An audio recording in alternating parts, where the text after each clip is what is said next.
Allergies کے سلسلے میں جو تحقیقات ہوئیں تو اس ضمن میں ایک اور تحقیق بھی سامنے آئی کہ موسموں کے جو اثرات ہیں وہ بعض دفعہ موسموں کے اثرات ظاہر ہونے سے پہلے ہی مریضوں پر ظاہر ہو جاتے ہیں۔ مثلا بعض ایسے مریض ہیں جن کو بجلی کے کڑکوں سے اور موسم میں جو اضطراب پیدا ہو جاتا ہے اس سے الرجی ہو جاتی ہے۔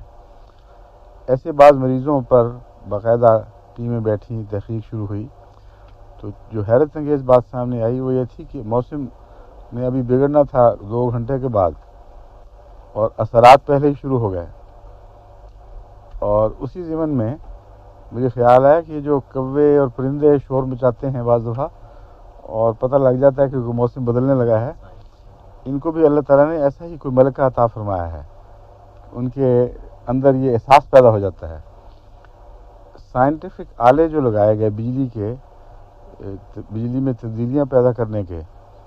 جن سے اندازہ ہوتا کہ کوئی ایسی تبدیلی ہو جو اثر انداز ہوتی ہو، تو ان آلوں نے کچھ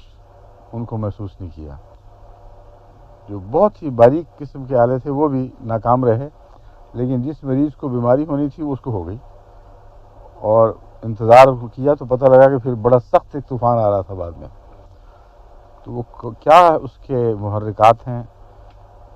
کون سی تبدیلیاں ایسی پیدا ہو جاتی ہیں جن سے فضا میں ایک خاص قسم کا ایک ارتعاش پیدا ہوتا ہے جس کو یہ لوگ محسوس کر لیتے ہیں، اس پر ابھی سائنسدان خاموش ہیں، کوئی معین تحقیق نہیں ہو سکی۔